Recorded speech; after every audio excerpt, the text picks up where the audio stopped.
I want you to write down 2 specific goals. One in your personal life, one in your professional life. A goal of something you're going to change and transform over the next 30 to 90 days. And I want you to write what it is you're going to change and then why you're going to change it. So you say, I'm going to lose 10 pounds. I'm going to shift my business and earn 10% more. But I want you to write in a paragraph why it's a must for you to do this. Why you must, why you will achieve it. Write with energy, write with a smile. Here we go. Now, how many of you have a clear outcome or goal that excites you, that's a must, not a should for you right now? Raise your hand, say aye. How many of you have ever set a goal before, been excited about it, and then not followed through? Say aye. Why? Because you either set the goal when you're not in a peak state, it was kind of like a should goal, not a must, or number 2, you're missing the second of the 5 keys that make you successful. And that is, what stopped you was limiting beliefs. Step 2 is you must change your limiting beliefs. You must change your limiting beliefs. Otherwise, you get excited. Has this ever happened to you? Have you ever been excited about a goal and you go, I'm doing this, and then this voice inside of you goes, who are you kidding? Who's had this happen to you before? Raise your hand, say aye. See, it's not enough to just have it be a must. Because if it's a must, but then inside of you, you think it's not going to happen, it's not possible, it never works, you've tried everything, then you're going to take 2 steps forward and 3 steps back. So in order to change this, you got to know how to change your limiting beliefs. Now, in the short time I've got here, I do a whole seminar called Date with Destiny. And if I only do it twice in a year, I do it once in the United States, once in Australia. And if I could tell you, I give you a money-back guarantee. It is the most powerful thing I do, by far. And it's not 3 hours, it's 6 days, total immersion. And if you decide you want to come to that, I know they've got some kind of special here. I think they'll do like 2 for 1 or something, because it's in Australia, is the closest place. Some people never do this. But if you're committed, if you want to go to a different level of your life, I guarantee you, totally money-back guarantee, it'll be the most powerful experience of your life. You can go the first 4 days of it, and if you don't think it's worth 10 times more than you paid for it, you get all your money back and leave. It won't happen. I've done it now for 20 years. It gets in and controls every belief in your mind. You figure out what controls you and you shift it. And when you shift it, it's not hard to succeed. The problem with succeeding is you got a goal and you really want to make it happen, but maybe you're missing the tools. Some people have the goal and it's clear and it's a must, and they got the tools, but they got inner conflicts. Inner conflict says, I want to be totally fit, but I have a belief I don't have the time. I want to make millions of dollars, but I don't want anyone to ever judge me. They don't go together, right? I want to sleep till noon and become a billionaire. Okay? So these inner conflicts, even though we know what we want, they keep us from taking action. Now, what is a belief system? We all talk about beliefs all the time. I believe this, I believe that. All a belief is a feeling of absolute certainty about what something means. When you say, I believe something, you're saying, I have a feeling of absolute certainty about what this means. For example, if you said to me, Tony, I believe I'm intelligent, you're saying, Tony, I feel certain I'm intelligent. If you say, I believe I'm sexy, you're saying, I feel certain I'm sexy. Now, sometimes we have ideas that are not beliefs we're not sure about. You know, lots of things you think maybe, but you're not certain. You don't have the belief about it. But what's interesting is once you believe something, all you find is evidence to support what you believe, and you screen everything else out. I'll give you an example. I want you to do a little test with me right now. Sit up in your chair. Just sit up in a peak state in your chair. You don't have to stand up. Just sit up. And what I want you to do is, and when I say now, I want you to look everywhere in this room you can, and I want you to look for everything in this room, everything you can find that is brown. Go. Brown. Don't miss anything. Brown. Brown clothing, brown hair, brown anything. Look for brown. Look for brown. Look for brown. Look for brown. Look for brown.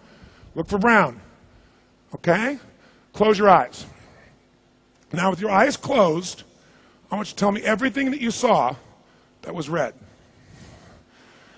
If you see a lot more brown in your head right now than red, say yes. Okay, now open your eyes and look for red. Look for red. Anywhere you can find red. Look for red. Look for red. Any form of red. Anywhere look for red. Look for red. Look around you. Look behind you.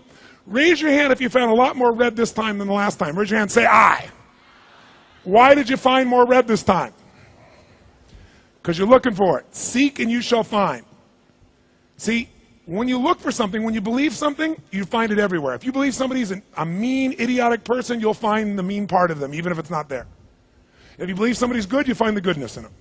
Because the belief gives you a feeling of certainty, and you don't distract that. Now, here's what's really interesting. You'll find things that aren't even there. I guarantee you, you just now lied to yourself. Correct me if I'm wrong. How many of you saw beige shit and you called it brown just to feel more successful? How many saw burgundy and called it red just so you could count more things? See, we'll even shade things in our own mind to get our belief. So the reason you need to not only raise your standards, but step 2, change your limiting beliefs, is unless you do it, it'll pull you backwards. It'll keep you from finding the answer. Now, how do we change a belief when it seems so complex? Well, how many of you in this room today, looking back on your life, how many of you can think of a belief that maybe you once had in your life that you used to really believe in this? And now 10 years later, 15 years later, you're almost embarrassed to admit you believe that stuff. How many got some beliefs that have changed like that? Raise your hand if you've got some of those. Say I. So beliefs can change. But let me show you, if you want to know why the rich get richer and the poor get poorer, I'm going to show you in a diagram. And I've used this for years. It's so simple. But why the rich get richer and the poor get poorer, I don't just mean financially rich. Do you ever notice how happy people tend to get more happy? And angry people tend to get more angry? Sad people tend to get more sad? It's because of momentum. But if you look on the screen here, I'd like you to draw 4 square boxes, parallel, just like the ones on the screen. 4 square boxes, 2 on the top, 2 below, parallel to each other. And as you draw these 4 square boxes, up in the 4 square boxes, up in the top left box, up in the top left-hand corner, in that box, write the word potential. Potential. In the top right-hand box, I want you to write the word action. In the bottom right-hand box, I want you to write the word results. And then in the bottom left-hand box, I want you to write the word belief or certainty. So 4 boxes, top left-hand box, write the word potential. Top right-hand box, write the word action. Bottom right-hand box, write the word results. And bottom left-hand box, write the word belief/certainty. And then just do one more thing. Draw a clockwise set of arrows between them all so that they become a circle that goes clockwise all the way. So it's a cycle. I call this the success or failure cycle, depending upon how you're using it. Now here's how it works, and here's my question for you. Let's start with the top left-hand box. What is any human being's potential?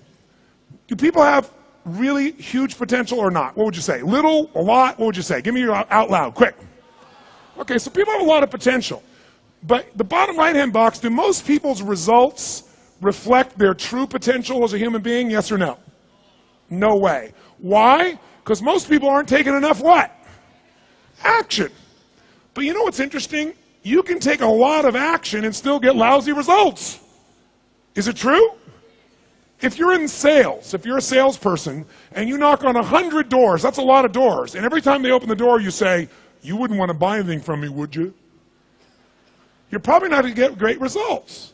Now, sometimes you don't say that verbally, sometimes you say it non-verbally, because the thing that affects everything is your belief. Let me explain to you how. Let's say, for whatever reason, you have a belief, a feeling of certainty that says, it's never going to change, I can't make it better, I've tried everything. If you believe that things aren't going to get better, are you going to tap your full potential, yes or no? Come on, guys, yes or no? No way. If you think, it's not going to work out, you're not going to find your ability. Just like when you're looking for brown, you find brown. Right? When you don't think there's anything to find, you don't look for it. On the other hand, if you don't believe it's going to work out, not only are you not going to lose a lot of potential, but are you going to take massive action on something you think is going to fail? No. So when you don't believe, you take little potential, you take little action, and what kind of results do you get? Little. Lousy. And when you get lousy results, what does that do to your belief? Your brain goes, see, I told you it wouldn't work. See, I told you it was a waste of time.